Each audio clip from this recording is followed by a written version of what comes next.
Hello my dear friend, उम्मीद करता हूँ आप लोग ठीक होंगे, बढ़िया होंगे और मज़े कर रहे होंगे। सो फ्रेंड, आज के इस वीडियो में हम लोग मॉडल वर्ब का बहुत ही शानदार टॉपिक पढ़ने वाले हैं और वो है नीड टू। तो दोस्तों, ऐसे ही आप हमारे वीडियो के साथ बने रहेंगे तो आपका नीड टू से हर एक कन्फ्यूजन दूर होगा। केवल आपको ऐसे ही हमारे वीडियो के साथ बने रहना है। तो बिना समय व्यस्त किए चलिए शुरू करते हैं। नीड टू का मतलब होता है आवश्यकता या ज़रूरत है। किसी चीज़ की आवश्यकता है या ज़रूरत है, नीड टू का मतलब होता है।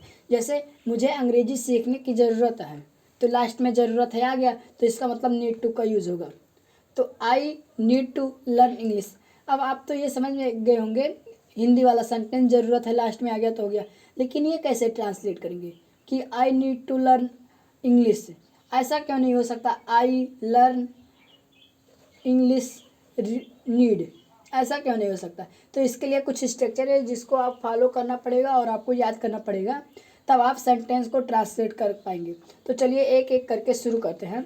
अफर्मेटिव यानी साधारण वाक्य। जब कोई साधारण वाक्य आ जाए तो उसका स्ट्रक्चर ये है। सबसे पहले सब्जेक्ट यानी कर्ता, फिर नीड टू मॉडल वर्ब का है, फिर वर्ब का फर्स्ट फॉर्म ऑब्जेक्ट।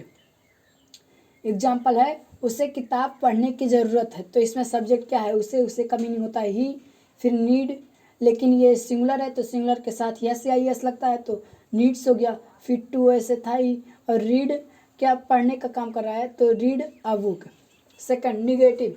जब कोई नकारात्मक वाक्य आ जाए तो उसके साथ उसको कैसे ट्रांसलेट करेंगे, तो उसका स्ट्रक्चर है। सबसे पहले सब्जेक्ट, फिर डू या डज और नॉट, नीड टू, वर्ब का फर्स्ट फॉर्म ऑब्जेक्ट।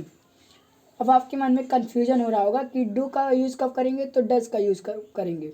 तो देखिए, डू दोनों में है, एक में ई एस है। तो आप ये जानते हैं कि सिंगुलर के साथ यस या ई एस लगता है प्रेजेंट इंडेफिनिट टेंस में।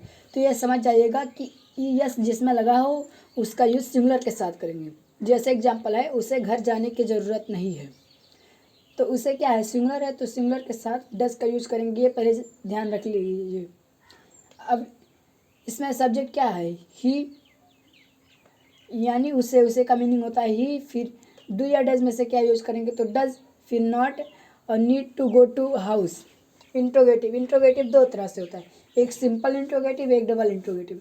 सिंपल इंट्रोगेटिव मतलब ऐसा प्रश्नवाचक वाक्य जिसमें प्रश्न पूछने पर उसका उत्तर एक शब्द में आ जाए, उसे सिंपल इंट्रोगेटिव कहते हैं।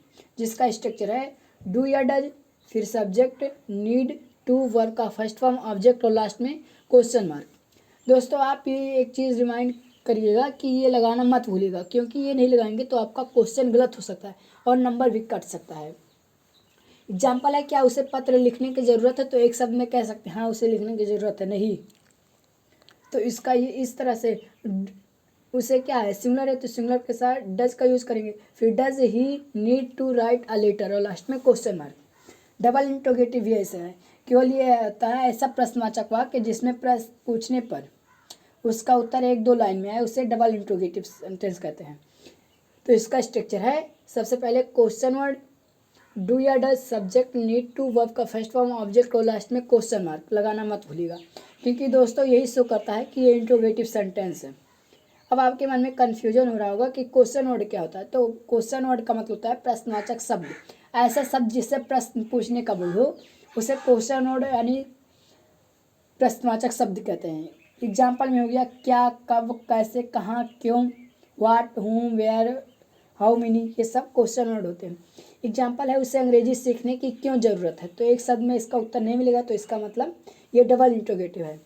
अब इसमें क्वेश्चन वर्ड क्या है, किससे क्वेश्चन पूछा जा रहा है, क्यों से, तो क्यों का मीनिंग होता है वाई। फिर डू या डज में से कोई एक यूज करेंगे, तो ये सेंटेंस सिंगुलर है सब्जेक्ट, तो डज, फिर ही need to learn English.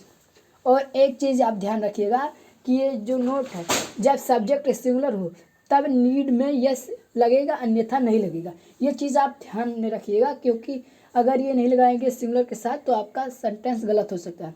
I hope आपको हमारा वीडियो समझ में आ गया। अगर तो ऐसे ही और वीडियो के लिए आप हमारे चैनल को सब्सक्राइब कीजिए ताकि मैं आप तक और सारा वीडियो भेज सकूँ। Thank you.